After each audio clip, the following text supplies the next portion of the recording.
What's up, everyone? Vince Ingenito here. I'm here with my buddy Brendan. How you doing, man? Hey, what is that? That's a Dracolisk. That's my mount. One of the many mounts in Dragon Age Okay, Inquisition. moving on from what the Yeah. hell that was.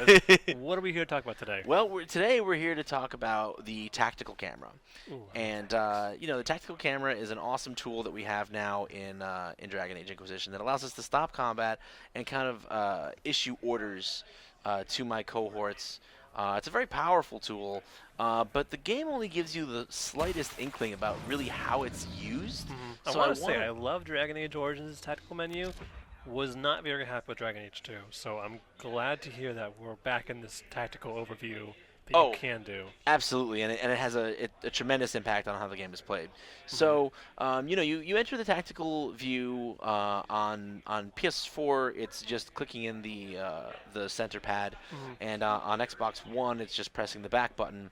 Um, so, that's simple enough, and then the game gives you some basic, ideas about how to do this. You press X it just says select, and Select advanced time and and get R2 out. to advance time, and those are accurate enough. Like if you hold R2, like it will advance time, and start executing whatever orders you've given. That's nice. Got this nice big juicy pride demon headed my way. That's great.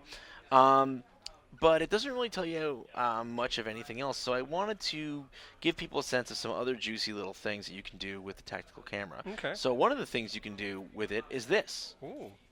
How'd you do Um, that? yeah, if you just click in the right stick, any enemies that are within like selectable range, because you have a range limit Mhm. with the with the tactical camera. You can't go an infinite distance. You're kind of stuck within a radius of where your currently selected character is.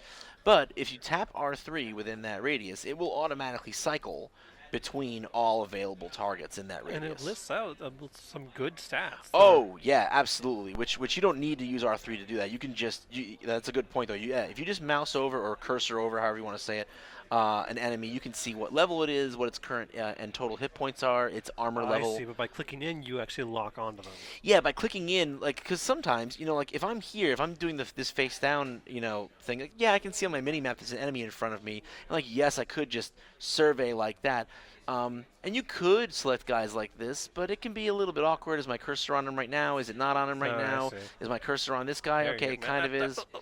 It's like just take the guessing out. You can just press R3 and just easily cycle through all the I targets. see. So I think that's a nice little bit of info.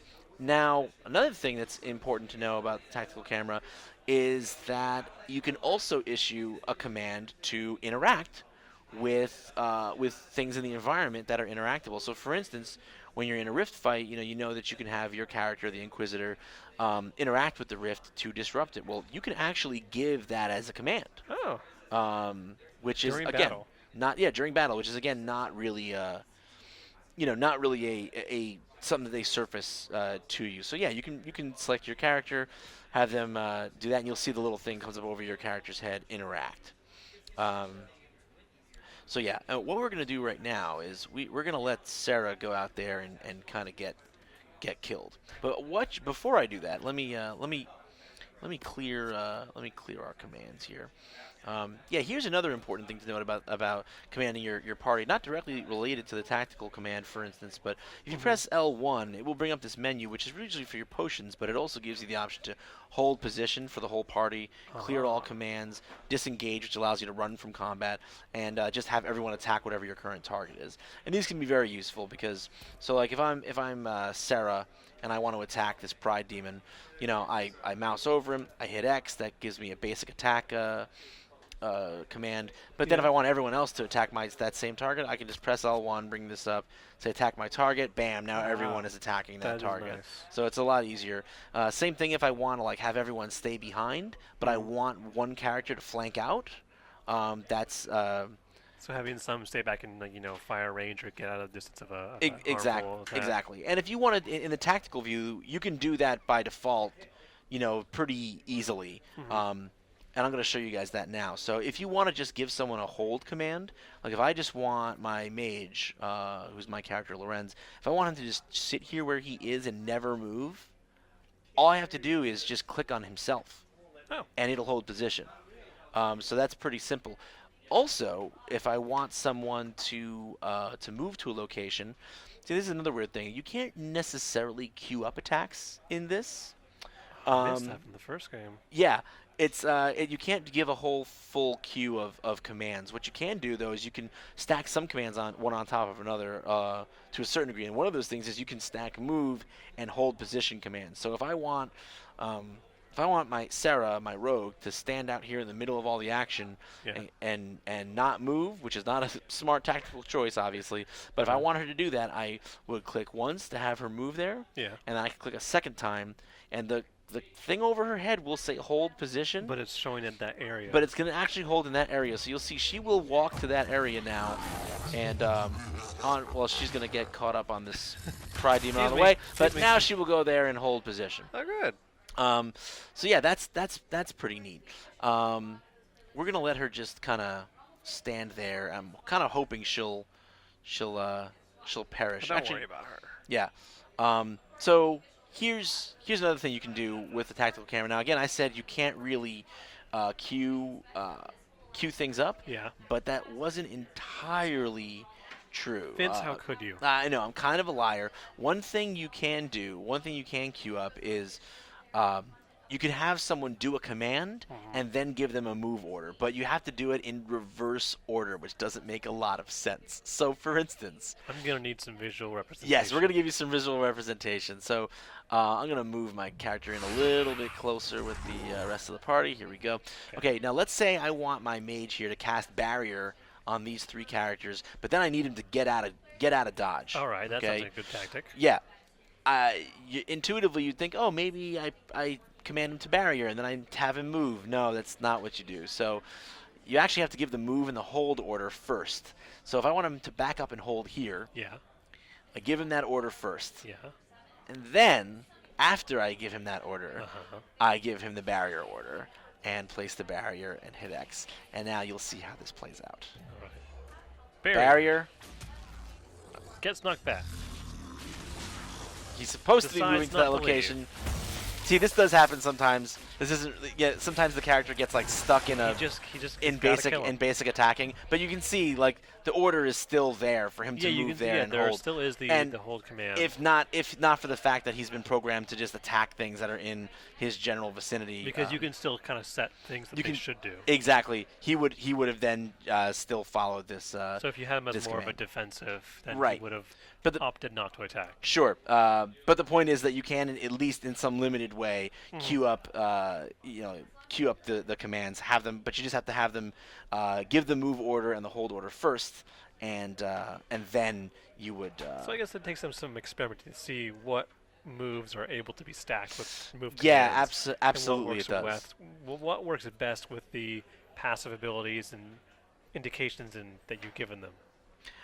Usually, I honestly, what I just did is something that it was what I usually do is a lot of the times, you want to have everyone bunched together when you barrier, but then I quickly usually want to be not anywhere near the front line. So Yeah. that's what I just showed you has actually been the most reliable kind of pseudo stacking commands. Unfortunately, it didn't work quite so well that time, Worked but half as well.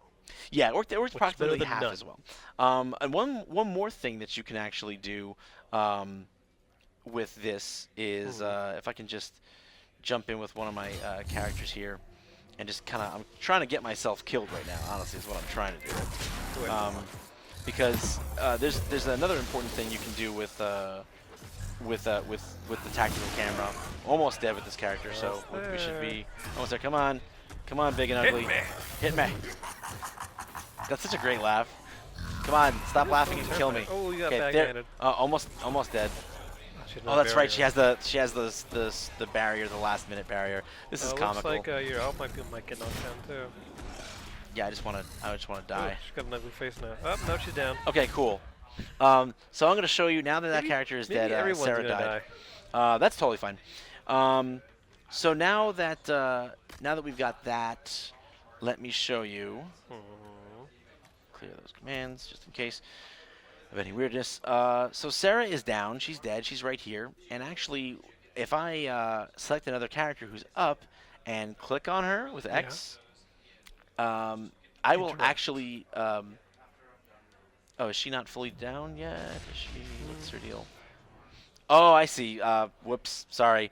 Someone else was already reviving her with a spell. But what I was trying to show you is that you Okay. can actually use the tactical command to give someone the command to go over and revive So it'll a down default, kind of teammate. like that whole target by clicking on someone who's down. It'll automatically tell them, "Hey, go Yes, resurrect them." exactly. It's context sensitive. So Contextualization. contextualization. Oh, and then one more contextual command I actually forgot All about. right, one more. That's One it. more, and that's it, and then I'm cut off. So you've got Cassandra here, my tanky individual, and she's on the ground right now. She'll stand up, Lazy. but yeah, very often, especially with Cassandra, because she's so meaty, I want her to just babysit a character instead of doing all the other things I've got her programmed to do, and that's Hmm. really simple too. All I have to do is just select Cassandra, then cursor over the character I want her to guard, and just hit X, and now you can Defend. see it says defend, and now she will stay near that character always, and anything that attacks her, she will attempt to take it down with whatever skills I've permitted her Well, that's good. to use. Yeah, I so love it. that's kind of a breakdown of some of the hidden features and hidden functions within Hope you took notes, everybody. the. Or you could always just watch the video again because it's so darn Or awesome. maybe even go to this really cool wiki we have for Dragon Age. Tells you everything. Oh my God! And for more on everything you need to know in Dragon Age Inquisition, you keep it right here on IGN.